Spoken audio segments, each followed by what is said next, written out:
Good afternoon, everyone. My name is Layla, and I will be your conference operator today. At this time, I would like to welcome you to Ulta Beauty's first quarter and fiscal 2026 earnings call.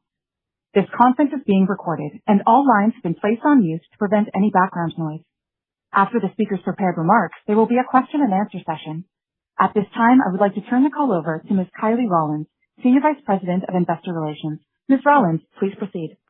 Thank you, Layla. Good afternoon, everyone, and thank you for joining us for a discussion of Ulta Beauty's results for the first quarter of fiscal 2026. Hosting our call today are Kecia Steelman, Chief Executive Officer, and Chris DelOrefice, Chief Financial Officer. During today's webcast, a presentation is being shared live and has also been posted to our website at ulta.com/investor. As a reminder, today's earnings release and the comments made by management during this call include forward-looking statements. These statements are subject to risks and uncertainties that could cause our actual results to differ materially from our expectations and projections. These risks and uncertainties include, but are not limited to, factors identified in the earnings release and in our most recent 10-K. The company undertakes no obligation to revise any forward-looking statements. To allow us to accommodate as many questions as possible during the hour scheduled for this call, we respectfully ask that you limit your time to one question and no more than one follow-up question. As always, the IR team will be available for any questions after the call. And now I'll turn the call over to Kecia. Kecia? Thank you, Kylie, and good afternoon, everyone. After meeting our ambitious goals in fiscal 2025, we entered fiscal 2026 with a keen focus on continuing our progress while optimizing our model with financial discipline to deliver profitable growth. Before I dive into the details of our first quarter performance and priorities for the year ahead, I want to share my perspectives on the business. First, our core U.S. business is fundamentally strong in delivering healthy sales growth. Second, the strategic initiatives we are driving to scale new businesses are gaining traction, are contributing to our results, and position us well for long-term growth and value creation. Third, we are exercising financial discipline and working thoughtfully to optimize our costs and investments to position our business to deliver consistent double-digit earnings growth. Next, growth in the beauty category remains healthy, even as consumers are increasingly value-focused. And Ulta Beauty's diverse assortment, omnichannel convenience, and compelling loyalty rewards program uniquely positions us to meet our guests' evolving needs. And finally, we are staying focused on capitalizing on the strengths of our model and executing our Ulta Beauty Unleashed strategy to deliver long-term profitable growth and value. And while we are continuing to monitor how the macro landscape could evolve, we remain execution-focused and are confident we will deliver our fiscal 2026 expectations, which Chris will cover further later in the call. Turning now to our first quarter performance and the progress being made on our Ulta Beauty Unleashed pillars. The strength of our business continued as we delivered first quarter net sales growth of 11.1%, comparable sales growth of 5.3%, and 15.5% diluted EPS growth. Performance was broad-based, with all channels and major categories contributing positively to our strong results. From a market share perspective, we gained share in prestige beauty, and we were roughly flat in mass beauty. Beginning with our driving the core business growth pillar. Overall company performance continues to be fueled by the strength of our core U.S. business, reflecting a relentless focus on delighting guests with every interaction and building on our new go-to-market approach, marketing leadership, and compelling merchandising innovation. Our stores delivered another solid sales performance supported by the successful execution of key promotional and marketing events, including 21 plus days of beauty and spring haul. As we begin the new fiscal year, our store teams focus on driving engagement, education, and excitement. During the quarter, together with our brands, we executed more than 40,000 in-store events, including key activations to highlight newness from brands like Coach, Sacred, Lift Tinted, and held several workshops to support education for brands like Redken, Rare Beauty, and Lancome. As we look to Q2, we will stay focused on the fundamentals to ensure we are delivering great guest experiences, driving conversion and fueling sales growth. E-commerce momentum continues, with the team delivering another quarter of robust sales performance. The sustained strength of our e-commerce channel is powered by the investments we've made over the last several years to elevate our infrastructure and the ongoing enhancements we're continuing to roll out, like expanded same-day delivery options through Uber Eats and new buy now, pay later options through Klarna to improve functionality, expand convenience, and improve the guest experience. The convenience of buy anywhere, fill anywhere capabilities, including buy online, pick up in store, have been a key driver of our e-commerce growth and of our strong guest satisfaction metrics. This quarter marked the exciting launch of our TikTok shop with a strategic focus on our only at Ulta exclusive brands. We hosted our first ever TikTok shoppable live stream at our Ulta Beauty World event, garnering more than 5 million impressions and strong GMV, rivaling top affiliate live stream performances. This initiative is driving a lot of excitement with guests and the creator community, which is showing high interest in collaborating with us. In addition, a number of brand partners have expressed interest in offering their products as part of our curated TikTok assortment and bundles. This new channel positions Ulta Beauty at the center of a critical discovery point and will enable us to spotlight our exclusive brands, build influence, and fuel our marketing efforts, particularly with younger consumers. Turning to brand building, we are making meaningful progress on our ambition to build multiple $100 million plus exclusive brands over time. To compete and win in beauty and wellness, we are driving the innovation pipeline, co-investing in marketing with strategic and exclusive brand partners, and creating exciting activations in stores and online. We have several exciting success stories on this front, and today I'd like to highlight an exclusive fragrance brand, Noise, an approachable, vegan, and cruelty-free fragrance brand inspired by relatable, real-life feelings and self-expression. During Q1, Noise launched its innovative Milk de Parfums, part fragrance, part hydrating skincare. Milks are perfect for layering and are creating a new subcategory that has excited our guests and is helping drive the brand's continued growth. Ulta Beauty collaborated with Noise on a 360-degree go-to-market activation strategy that helps catapult the brand into our top 20 in the category for the quarter. And Noise continues to fuel social buzz into Q2 with the recent debut of Be Her, a fragrance collaboration with award-winning singer-songwriter Ella Langley. From a broader newness perspective, our balanced approach is driving consumer excitement across categories and fueling positive performance. During the quarter, we launched more than 20 new brands, including our record-breaking launch of Rare Beauty and Makeup, Balmain, an exclusive early lead brand in fragrance, Bloom Effects in skin, Hair Story in hair care, and Grewins in wellness. These launches are in addition to exciting newness from our existing brand partners like Estee Lauder, Tatcha, and exclusive brand Seiko. In marketing, we focus on engaging storytelling to capture core moments in beauty and further Ulta Beauty's authority in high-impact shopping moments. The team drove outstanding activations around key marketing and promotional events, including Valentine's Day, 21 plus days of beauty, and Spring Haul. In April, we hosted our flagship consumer event, Ulta Beauty World in Orlando. Approximately 3,000 Ulta Beauty fans attended the event to engage with nearly 240 of our brand partners and discover newness through immersive, high-touch experiences with masterclass education offered as a separate experience.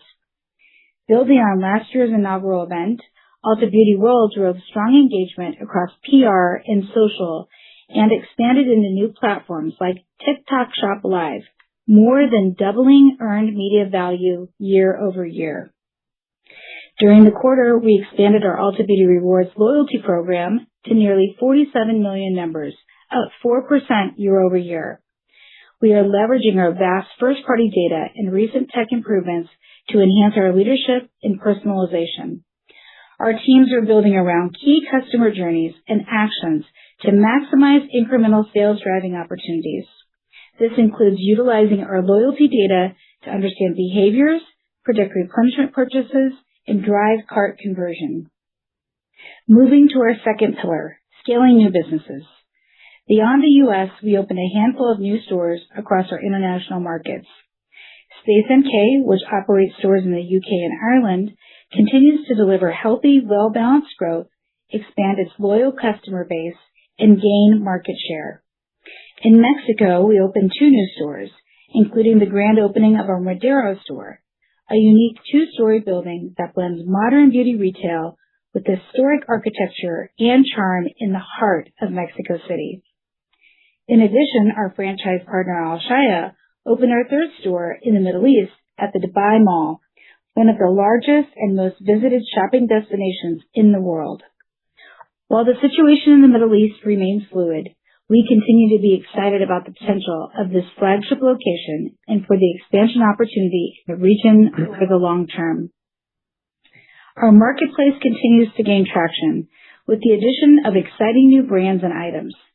We closed the quarter offering more than 325 brands and over 8,000 SKUs across our 7 marketplace assortment focus areas. During the quarter, we successfully integrated marketplace brands into our 21+ days of beauty promotion, contributing to strong ongoing guest engagement. I'm incredibly proud of the way our team continues to execute this important initiative and the strong guest satisfaction we are seeing for those who purchase products from our marketplace. In wellness, we're helping guests find their feel-good with expanded assortments across key wellness focus areas: nutrition and supplements, intimate care, rest and reset, and essential routines. During the quarter, we launched several new brands, including nutritional gummies brand Gruen and intimate skincare brand Medicine Mama. We drove awareness and guest acquisition through our wellness-focused events and integrated wellness offerings into key tentpole events. We also enhanced our digital navigation and storytelling. Performance continues to build, driven by assortment and space expansion, as well as guest engagement in key pillars, including nutrition and supplements and rest and reset. In UB Media, we're on a journey of scaling this incremental margin driver, rolling out enhanced capabilities, features, and products to support our brands. We recently launched a YouTube enhanced measurement product, which provides deeper insights and benefits to our brand. Clinique leveraged this new capability for a recent campaign that was executed with fresh talent and best-in-class practices. It was not only able to measure brand-level sales, but they also saw meaningful, higher returns on the ad spend and conversion compared to other video channels. And finally, our 3rd strategic pillar, aligning our foundation for the future. As part of our supply chain optimization efforts, we advanced plans to expand our distribution network with the commitment to open a new regional distribution center in Salt Lake City, Utah. This new facility will leverage the latest in automation technology to improve speed, increase efficiency, and simplify product flow. In addition, we continue to leverage AI to optimize our business. From a guest-facing perspective, we introduced an online shopping agent, Ulta AI, to enhance discovery, personalization, and shopping experiences. Initial results have been promising, and we are excited about the potential of this new feature. In addition, we are integrating with leading AI platforms like Google's Gemini to enable agentic commerce. We are still in the early days and are focused on leveraging the strengths of our partners to maximize the AI opportunity. Finally, turning to our efforts to cultivate one of our most important competitive advantages, our culture. Last month, we brought together more than 1,500 general managers, along with corporate and DC leaders and brand partners at our annual Field Leadership Conference. The strength of our model was on full display. Everything about the time we spent together was aimed at growing our business, building enthusiasm, and pushing ourselves to an even higher standard. The most exciting part was the alignment and the collaboration and the camaraderie across the entire business. Importantly, there was also a unified focus on execution in stores and providing our guests with consistently great experiences. The energy I experienced, coupled with our current business performance, reinforces my confidence in the direction we are heading and my optimism that the business will continue to deliver on our revenue, income, and shareholder value creation goals. Turning to the operating environment. As I shared in the beginning of my remarks, the beauty and wellness categories remain healthy and engagement is strong. At the same time, consumers continue to face macroeconomic uncertainty and inflationary measures and pressures from rising fuel prices, making value increasingly important as a consideration. We are operating from a position of strength in this environment and have multiple levers to satisfy guests' value needs, including a diverse mass to luxury assortment that provides their guests with choices for every budget, omnichannel accessibility that allows our guests to browse, buy, and fulfill purchases in the way that best fits their lifestyle, and a compelling loyalty program and targeted promotional capabilities that enable guests to maximize value while strengthening engagement with our brand. We will continue to thoughtfully navigate the operating environment and respond with agility to deliver for our guests, drive sales, and expand share over the long term. Looking to the future, we're focused on expanding our U.S. business by strengthening our assortment and investing in stores and digital experiences and deepening customer engagement through personalization, AI, and social commerce, including our new TikTok Shop partnership. In addition, we expect to drive incremental, accretive growth as we continue to scale our new businesses, including international expansion, wellness, and marketplace offerings, and enhanced UB media capabilities. We will continue to execute our plans to support long-term growth and efficiency through investments in supply chain automation, merchandising systems, and AI-powered tools to enhance operational performance, guest experience, and profitable growth. And finally, I'm excited to share that we are beginning work on a new, highly experiential Ulta Beauty location in Times Square, New York. Expected to open in late 2027, this flagship store will be a vibrant, dynamic destination where technology, entertainment, convenience, and our differentiated assortment come together to deliver immersive guest experiences and brand activations. This store will showcase next-level brand building and storytelling capabilities, unlock high-impact marketing through digital billboards, and drive greater awareness and loyalty with guests from all over the United States and the world. In closing, our Ulta Beauty Unleashed plan is delivering results, and we remain confident in the strength of the Ulta Beauty model, the resilience of our category, and the passion of our guests and associates. We are investing with discipline in the areas that matter the most: a differentiated, seamless assortment, a seamless omni-channel experience, and deeper guest loyalty, all while staying agile in a dynamic environment. As always, we will stay focused on what we can control, keeping our guests and associates at the center of all we do to drive our business forward and create value. With that, I'm going to turn it over to Chris to cover the financials. Great. Thanks, Keisha, and good afternoon, everyone. I'll begin with a discussion of our first quarter results and then share our updated expectations for the year. Starting with the quarter, the Ulta Beauty team delivered profitable growth, reflecting benefits from strong revenue growth and gross margin expansion driven by improvements in shrink and merchandise margin. I want to express my sincere appreciation to our teams for staying disciplined and working together to deliver this strong performance. Net sales for the quarter increased 11.1% to $3.2 billion compared to $2.8 billion last year. Total sales growth, excluding the impact of Space NK, was in the high single-digit range. During the quarter, we opened 16 net new Ulta Beauty stores and 1 new Space NK store. Other revenue increased $6 million to $62 million, primarily due to higher income from our credit card program and commissions from UB Marketplace. This growth was partially offset by lower royalty income from our partnership with Target Corporation.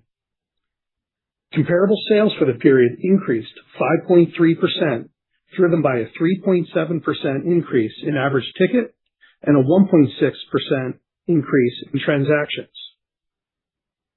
Looking at the cadence of sales through the quarter, the period played out largely as we expected. February delivered low double-digit comp growth as we lapped our weakest comp performance in fiscal 2025. Comp growth for both March and April was in the low single-digit range. From a channel perspective, both store and digital channels contributed to comp growth, with e-commerce delivering mid-teen sales growth and comp stores delivering sales growth in the low single-digit range. Turning now to sales by category, fragrance was our strongest category again this quarter, delivering high-teen comp growth and increasing from 11% to 12% of total revenue. We continue to execute well and advance towards our goal of being the number one destination for fragrance. We are playing to win, and to support this ambition, we are investing in newness, enhancing our in-store experience, improving core in-stocks, and leaning into key events like Valentine's Day and Mother's Day. For the quarter, growth was primarily driven by newness from core luxury brands including YSL, Carolina Herrera, Valentino, and an early lead of new brand Alman, as well as innovation including the new milk scent format from exclusive brand Noise. The hair care category delivered high single-digit comp growth this quarter, driven primarily by strong performance in prestige hair care. New brands Amika and Moroccan Oil drove healthy growth, and exclusive brand Sacred continue to resonate with guests, driving robust results with core hero SKUs as well as exciting innovation. Hair treatments, including repair-focused products and scalp regimens, outperformed, while hair tools declined as the impact of lapping prior year launches and softness in traditional tools more than offset growth from innovative and accessible brands Shark and T3. Comp sales in the makeup category increased in the low single-digit range, with growth driven primarily by prestige makeup. Strong guest engagement with new brand Rare Beauty, as well as newness from existing brands including MAC, Kylie Cosmetics, and Estee Lauder, helped deliver growth for prestige makeup. Mass makeup was relatively flat, with compelling innovation from brands like Morphe and L'Oreal offsetting limited innovation from other mass brands. The skincare and wellness category delivered low single-digit comp growth this quarter. Prestige skincare continued to perform well as newer brands, including Medicube and Dermatology, and newness from existing brands, including Tatcha and exclusive brand Peach & Lily, drove healthy guest engagement. Mass skincare delivered solid growth, supported by in-store expansion for Anua, sustained virality for Bioma, and exclusivity from Cocokind. In wellness, continued strength in supplements, including Lemme and Mary Ruth's, as well as self-care brands including Therabody, Nodpod, and Sage, delivered strong growth. This growth was partially offset by pressure in body care as we lapped meaningful expansion of key brands last year. Finally, services delivered mid-single-digit comp growth, driven by strong member engagement in salon and specialty services, including ear piercing and makeup services. Gross margin for the quarter increased 100 basis points to 40.1% of sales, primarily due to lower inventory shrink and higher merchandise margin. Our team's relentless focus on reducing inventory shrink continues to deliver meaningful benefits to profitability. In addition to our continued focus on process improvements and associate training across all stores, we've applied data insights to take deliberate, targeted actions to improve performance in high-risk locations. As a result of these combined efforts, we saw shrink reductions across every category and every region this quarter. Merchandise margin increased this quarter primarily due to improving inventory turns and the impact of favorable category mix from Space NK. Although elevated fuel prices resulted in higher than planned transportation costs, productivity and efficiency unlocks from our supply chain optimization investments enabled our teams to mitigate this pressure in the quarter. Moving to expenses, SG&A increased 14.6% to $850 million as planned, driven primarily by the impact of Space NK and investments made to support our Ulta Beauty Unleashed strategy, including investments made in the second half of fiscal 2025, which have not yet anniversaried.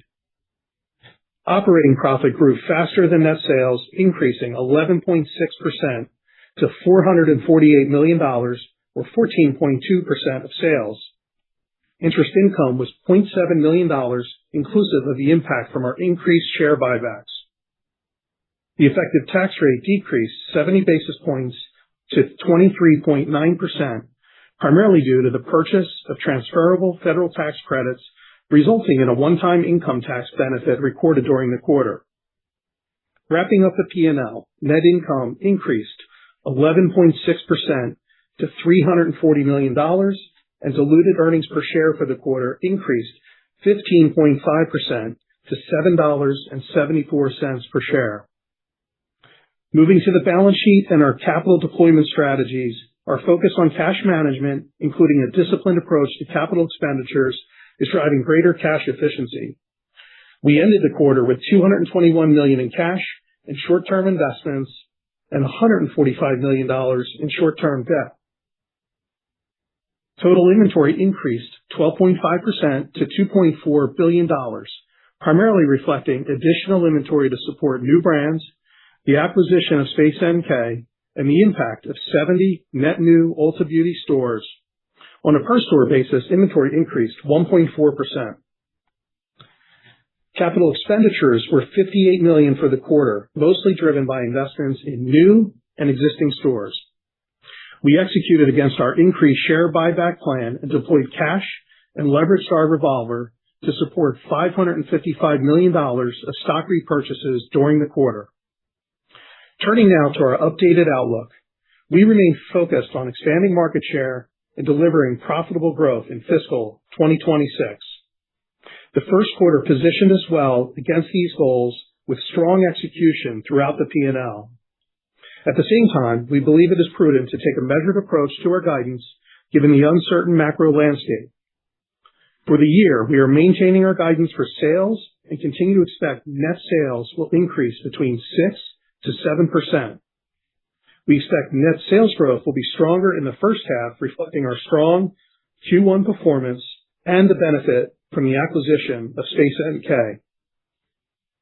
Given our strong Q1 performance, we are maintaining our comp sales growth commitment and continue to expect comp growth for the full year will be between 2.5% and 3.5%. Based on this, we expect our two-year stacked comp will be in the high single-digit range and relatively consistent across the balance of the quarters, including Q2, which was our highest comp performance last year. Reflecting the strong performance execution in the first quarter, we have enhanced our expectations and now expect operating profit will increase between 6.5% and 9% for the year. For modeling purposes, we continue to expect gross margin will be roughly flat for the year, driven by higher inventory productivity, continued momentum in supply chain productivity, and a modest improvement in inventory shrink, which is expected to offset pressure from higher fuel costs and help balance targeted investments to bring competitive offerings across our unique mass to luxury assortment to our value-focused guests. We delivered SG&A growth in the first quarter consistent with our expectations, and we have not changed our full-year targets. We continue to plan SG&A growth in line to slightly below net sales growth and intend to invest in a disciplined way that supports and maximizes profitable growth. We continue to expect to generate strong operating cash flow, which will enable reinvestment to support future growth and also support our intent to return capital to shareholders through our stock repurchase program. We see deploying capital towards increased share buybacks in the current environment as a compelling value creation opportunity, and in the first quarter, we announced an increase in our fiscal 2026 stock buyback target from $1 billion to $1.5 billion. Reflecting the impact of these assumptions, we have increased our EPS estimates. We now expect diluted EPS will be between $28.36 and $28.80 per share. Our new guidance represents growth between 10.6% and 12.3% respectively, compared to previous growth expectations of 9.4% to 11.4%. Note, our updated estimates assume a weighted average share count of approximately 43 million shares and a tax rate of approximately 24.5%. In closing, Ulta Beauty is well positioned to deliver compelling value to our shareholders. This is evidenced by our first quarter results, where our focused execution delivered strong performance consistent with our expectations. As we continue to navigate near-term uncertainty, we are focused on executing with excellence against our plans, maintaining financial discipline, including focused investments to increase market share and deliver strong, profitable growth for our shareholders. And now, I'll turn the call over to our operator to moderate the Q&A session. We will now begin Q&A. To join the queue to ask a question, please press *5 on your telephone. Again, that's *5 on your telephone to ask a question. Please limit to one question before jumping back in the queue. Thank you. We will now pause a moment to assemble the queue. Our first question will come from Adrienne Yih with Barclays. Your line is now open. Please go ahead.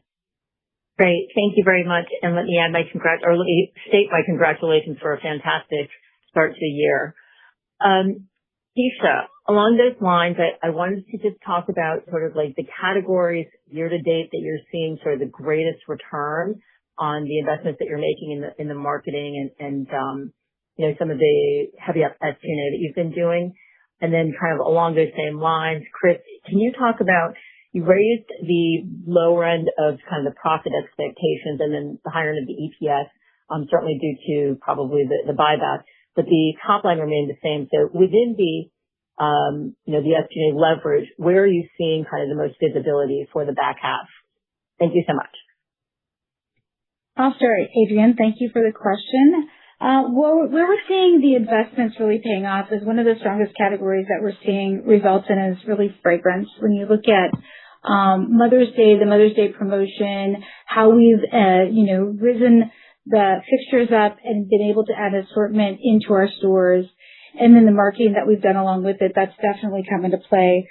We've also been investing in our Ignite brands and looking at ways that we can continue to lean into our brand building plans that are a 360 approach that are around the exclusive brands that we have here at Ulta Beauty. And we love what we're seeing there. We're focused on being very balanced in our portfolio and continuing to look at how we can continue to drive sales across the store and not just being focused in one area of the business. 21 Days of Beauty, we were pleased with the results there. We do think that the guest is continuing to look at value. And then we're also leveraging our tool of UB Media to really capture that guest to get them, because we know where they're shopping and we know where they're at, and we can take those brand dollars to get them engaged into our store and online. So those are the places where we've been really seeing a nice return for the investment that we've been spending. And again, we're going to be continuing to focus on that in Q2. Chris? Yeah, thanks for the question. I mean, one, it was, pleased with the strong execution through the P&L in Q1, which gives us confidence to deliver against our full year goals, increase our operating profit commitments at the low end and the midpoint, and certainly, as you noted, raising EPS, both due to the operating profit increase and share buybacks.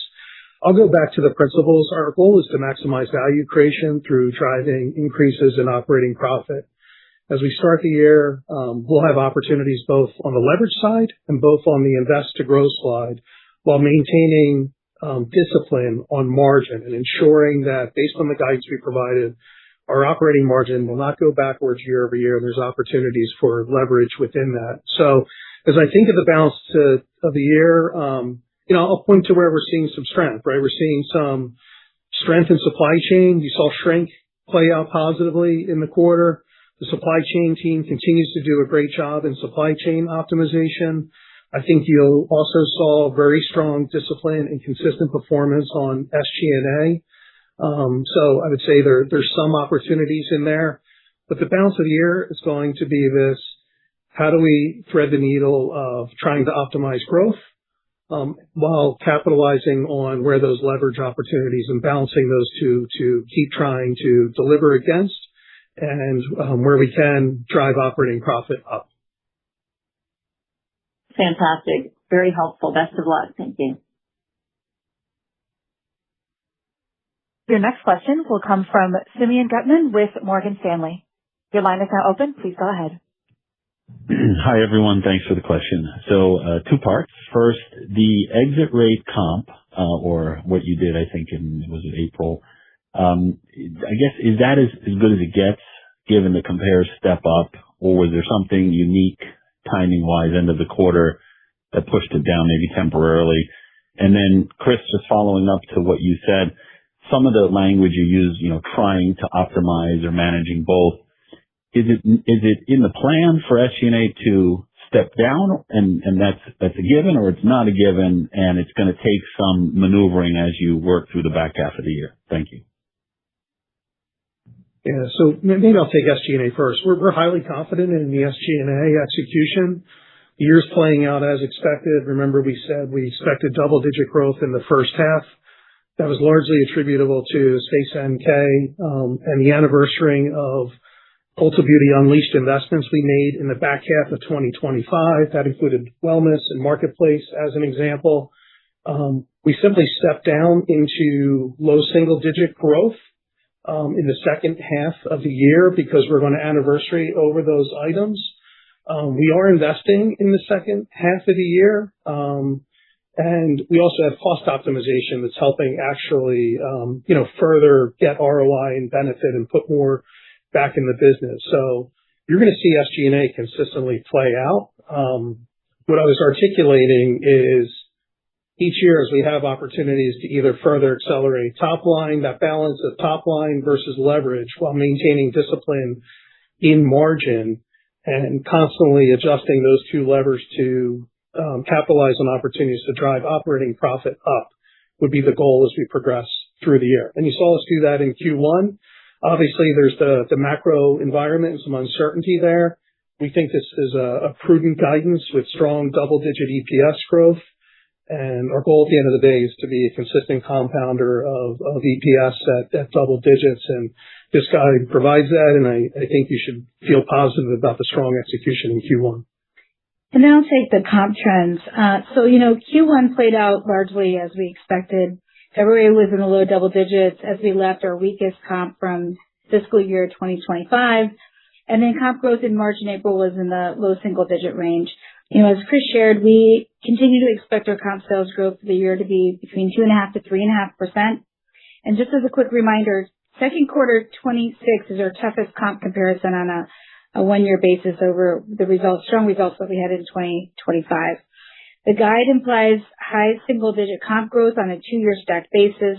We're very confident in our ability to grow sales and to deliver our guidance. And we have great plans in place to fuel our performance. And I do think that this is where our unique model plays into that, we can have a consistent track record of delivering sales growth in many different kinds of economic timeframes that are out there. So hopefully that answers your question, Simeon. It does. Yep. Thank you. Good luck. Appreciate it. Thank you. Your next question will come from Dana Telsey with Telsey Group. Hi, good afternoon, everyone.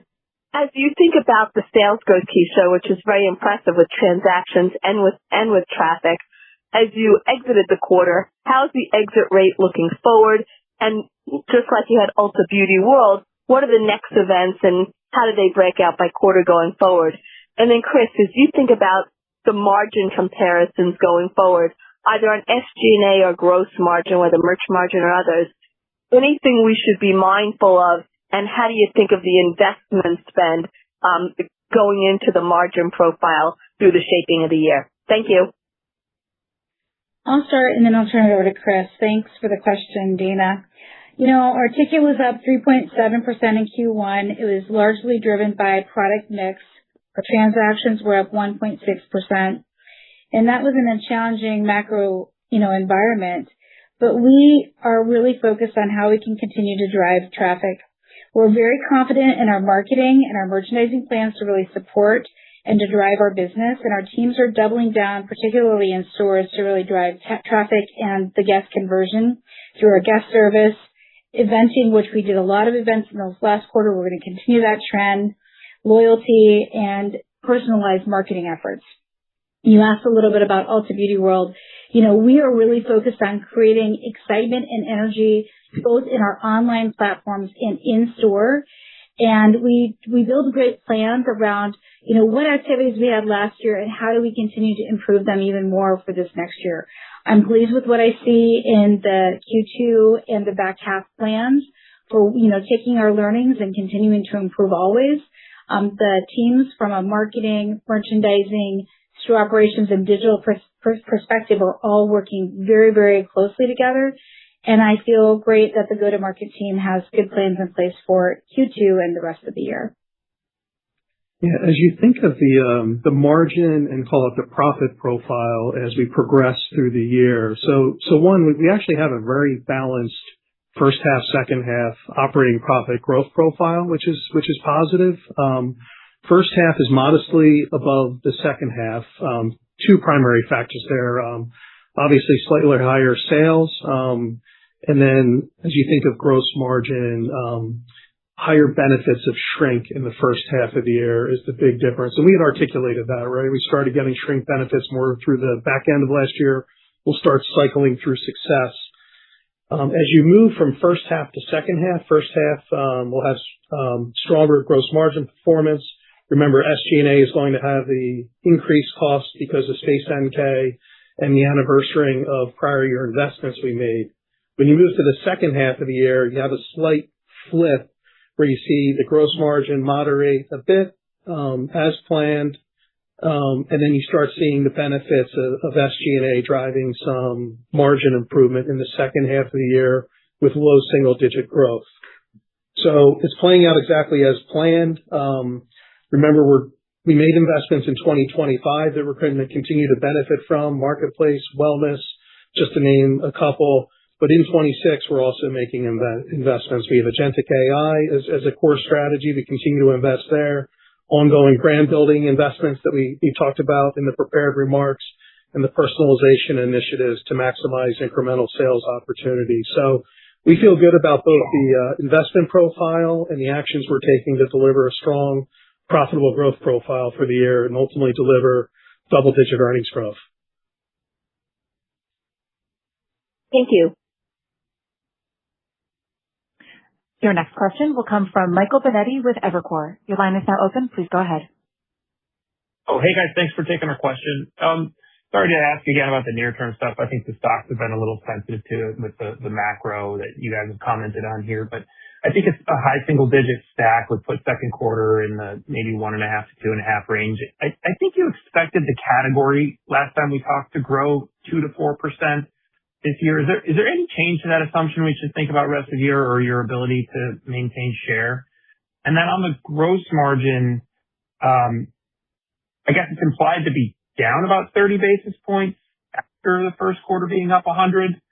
I'm curious, what maybe a little bit more on the merch, what caused the merch margin to expand, and why we don't flow that through the rest of the year, or why some of those shrink tailwinds from first quarter can't continue even though you anniversary a little bit in the second half.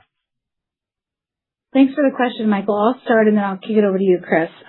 In regards to the industry, what we're seeing is that last year, growth in beauty grew stronger each quarter as the year went.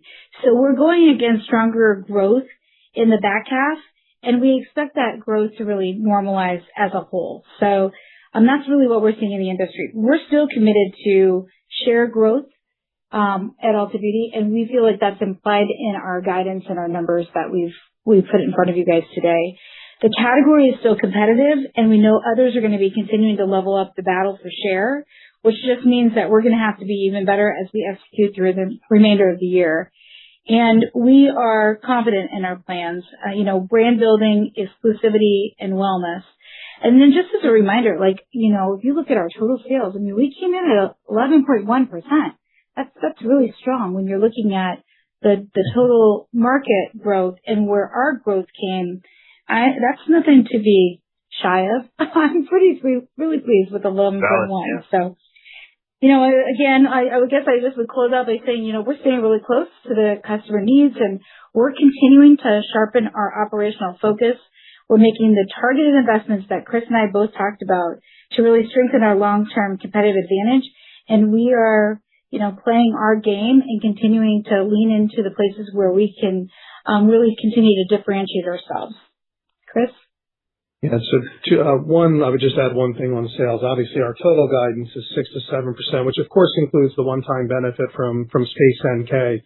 But even taking that out, the total growth ex Space NK, strong mid-single digits, well within our long-term algorithm, and to Keisha's point, competitive from a share standpoint. So we're going to continue to execute this. I think this is more us cycling through success from the prior year, and you have a strong 2-year double stack in high single digits through the balance of the year. So feel good about that. Look, as you think of gross margin, it's about flat for the year. So I think we're managing gross margin nicely. To your point, and this was planned, we expected larger shrink benefits early in the year. That was a conscious effort. We started realizing that benefit towards the back end of the year. And we're going to cycle through that success. So that's one of the drivers. Obviously, with some moderating growth, there's a little bit of deleverage in there in gross margin, but it's not substantive. Supply chain continues to drive strong optimization, right? And they've been absorbing the fuel impact was something that wasn't fully planned. It's not significant for total Ulta, but it's actions that they're taking to own that. So feel good about gross margin being flat for the year, and we're going to continue to execute against the P&L, be disciplined on SG&A, focus on that balance of finding leverage opportunities or investing to grow to deliver against our operating profit commitment. Thanks for all the clarification, guys. Your next question will come from Mike Baker with D.A. Davidson. Your line is open. Please go ahead. Great, thanks. I wanted to ask about TikTok Shop. Our tracking suggests that it's growing nicely, maybe even doubling its daily sales versus when it started, I don't know, about 6 weeks ago or so. When is this big enough to show up materially in the comps? And I remember last quarter you were sort of still debating whether it's going to be included in the traffic numbers. I'm just wondering if it is in these traffic numbers. Thanks for the question, Mike. I will just start and then maybe Chris can add. What we've done to date is we've really anchored in only at Ulta exclusives. We've got 17 brand and 30 exclusive bundles. We do see that it's not just an e-com play. We also do see a halo impact for stores. Our next focus area on this, because we're still in the early phases, is that we're looking at increased exclusive bundles that are launching both single brand and multi-brand, and also what I call first moments with the brand partners, which is like early access launches and select exclusives that creates a lot of excitement. We don't expect this to be no cannibalization with our overall business. We think it's complementary of our e-com business. And we do think it can bring a new guest in. There's 2 things that we are really looking at. The first one is that we think this is a way that we can expand guest acquisition. A younger consumer is engaging with TikTok. So it's about new member acquisition. The members, when they come through, of course, that counts into our loyalty program. And the second is when they're already shopping, in this platform. And why would we not want to participate in this activity with Gen Z, millennials, Gen Xers? While there's some inherent sales opportunity to us, we really think it's more about acquisition and marketing and, getting that guest into our overall ecosystem. So it's not the main focus is not necessarily to drive the e-commerce revenue. It's really to get a new guest into our database and to, be front of mind and center where the guests are already shopping today, which is one of the new places is on TikTok. Yeah, I mean, fair enough. Oh, sorry. No, go ahead. I was going to ask just as a follow-up, I guess a follow-up, but ask about somewhere there's something better in your operating profit dollars. You've maintained the sales and comps. You've maintained the gross margin. You seem to have maintained the SG&A. I know it's small, but at the lower end, you did increase the operating income growth. So is that more, I suppose it must be on the SG&A line, still up less than sales, but maybe up less than previously thought, or where does that increase at the low end of the operating profit dollars come? Yeah, the way I would frame it is when you look at how we executed Q1, we saw strong execution both in gross margin and SG&A. And that does create opportunities for us to drive operating profit. With that said, again, if you go back to the principle of maximizing value creation, what we want to do is make sure that where we have incremental growth opportunities as well, we're always balancing those trade-offs. So I think it's about seeing how the year plays out to continue to not only execute against what we just updated in terms of increased operating profit guidance at the low end and the midpoint, but balancing that to, capitalize on opportunities as they come while maintaining discipline in our operating margin profile. We will not go backwards in operating margin, and so we remain committed to that goal. I would just maybe add, what we focused on last year and what we said we were going to do was drive top line growth and take share. And we were committed to doing that all throughout the year. And this year we said, all right, now it's time to take a step back and to drive profitable sales, which Chris was just talking about. It's applying good disciplines within the organization to maximize the value out of the investments that we've made, to continue to return value to our shareholders and drive profitability for our business. That's the methodology that we're taking as a leadership team. And I'm really proud of what the team delivered in Q1. And that's what we're committed to looking at for the rest of the year. Fair enough. Appreciate the time. Thank you. Your next question will come from Ike Boruchow with Wells Fargo. Your line is now open. Please go ahead. Hey guys, how you doing? A question on the margin. Sorry if you mentioned this on the prepared remarks. The margin guide was flat to up 20 basis points. I didn't hear you reiterate that. You went with profit growth. I guess I'm just confirming that it is still flat to 20 basis points. And then the follow-up to that, Keisha, is you do have from the analyst day, and I know you weren't the CEO, but you have the 12% target that's still out there. Is that still something we should use, or do you believe the business should scale from here? I'm just trying to think about how you think about market share gains and profit growth versus a margin rate. Thanks. Yeah, thanks for clarifying. Yes, in our prepared remarks, we did confirm that there's no change to the operating margin guidance weeks, but flat to up 20 basis points, and we're committed to that. In Q1, we executed exactly against our plan. Regarding the 12%, right? The long-term target for margin, was that the question? Just to clarify, sorry. Yeah, just because you're above it and you're calling for scale already, so I'm just kind of curious. Should we not think about the 12% as a target anymore? Or is there still potential reinvestment due to competition down the road that you want to give yourself wiggle room on? I'm just kind of curious. Yeah, we haven't changed our long-term guidance. I would say this year, obviously, we're already ahead of 12%, and we've committed to flat to some leverage of up 20 basis points. So I think that's a strong signal. The goal is going to be to continue to deliver against our long-term value creation algorithm, which is mid-single-digit top-line growth, strong mid-single-digit operating profit. You hear us talking about driving operating profit faster than sales and compounding double-digit earnings growth. So I think that's the framework that we're committed to. And so I think you see that discipline executing and what we said we would do in 2026 and how we've progressed this year. Okay, thanks, Chris. Your next question will come from Sydney Wagner with Jefferies. Your line is now open. Please go ahead. Hi, thanks for taking our question.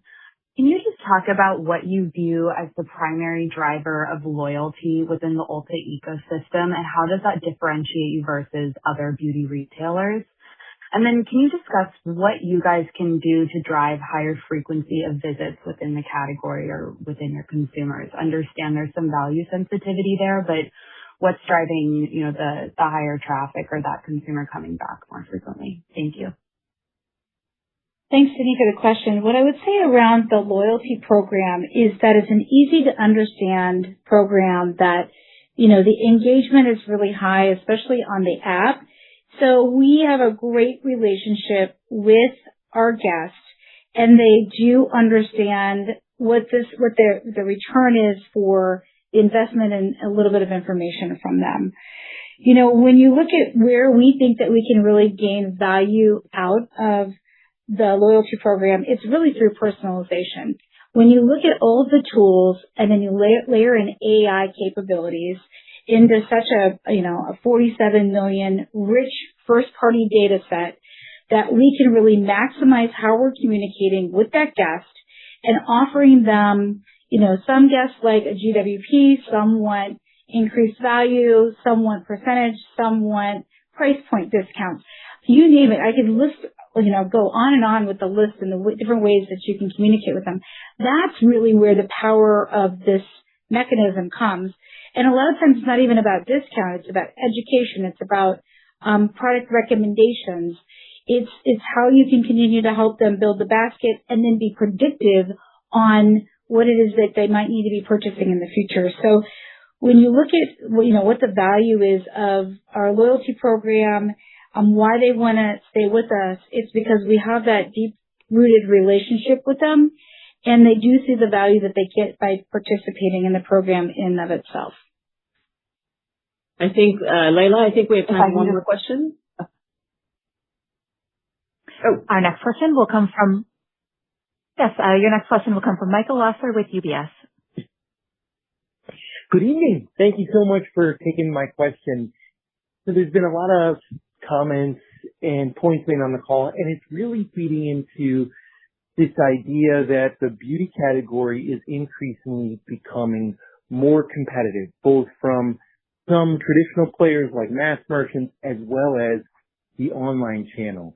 And now you got into what seems like a low single-digit comp for the rest of the year, coupled with gross margin degradation, is further suggesting that you need more firepower in order to maintain your market share. So, A, is that a fair interpretation of all this? And B, have you increased your promotional activity or your expected promotional activity in response to what you have seen lately? And then I have a quick follow-up. Thank you. Yeah, thanks, Michael, for the question. When you look at the 2-year stack on what we're looking at for the business for the rest of the year, we're in high single-digit range. So, this is not a layup. And I would also say that we're focused on continuing to take share. And we did that this last quarter, and that's what this plan continues to look at us being able to do, is to be a market share gainer. Beauty's always been a competitive category. And, I think a lot of people want to play in it because it's attractive. It's got attractive profit margins. But I will say this is what we do inside and out, beauty and wellness. And we're a trusted beauty category expertise. We've got a broad-based assortment with a wide range of prices. No one really does exactly what it is that we do. Newness and discovery drive a lot of the spend. And even when I'm looking at this year, we've got an increased focus on exclusivity. Exclusivity, I think, is what can continue to differentiate us.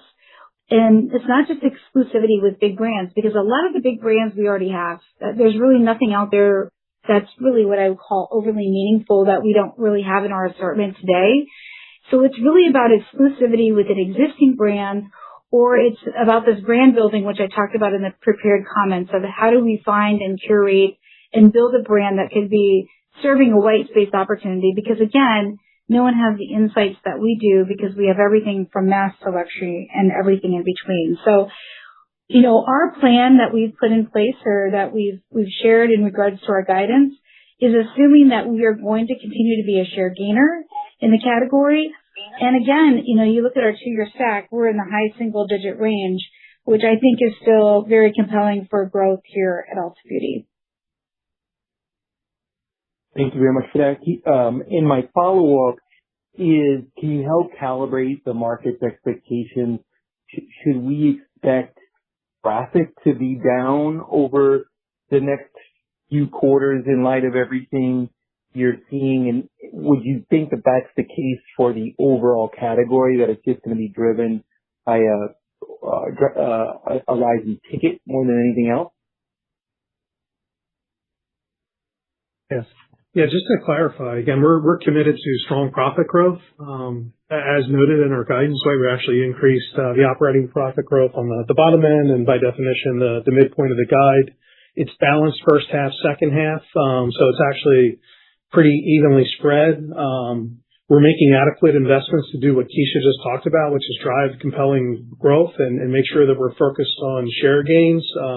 The 2-year stacks, again, at high single digits for the balance of the remaining quarters is strong. And so we feel really good from a profit standpoint. And you saw that in our updated guidance, right? Having the conviction to raise the bottom end. And obviously we're going to continue to put our cash to work, right? So we increased EPS as well on the back of increased share buybacks by $500 million for the year, from $1 billion to $1.5 billion.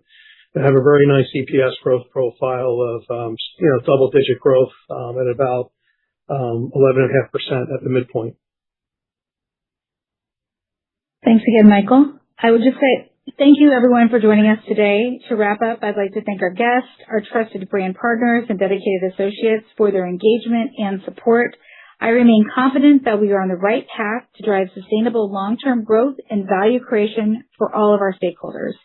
We look forward to updating you on our progress on our next earnings call on August 27th. Thank you, and everyone have a great evening. Thank you. Thank you for joining. This concludes today's call. You may now disconnect.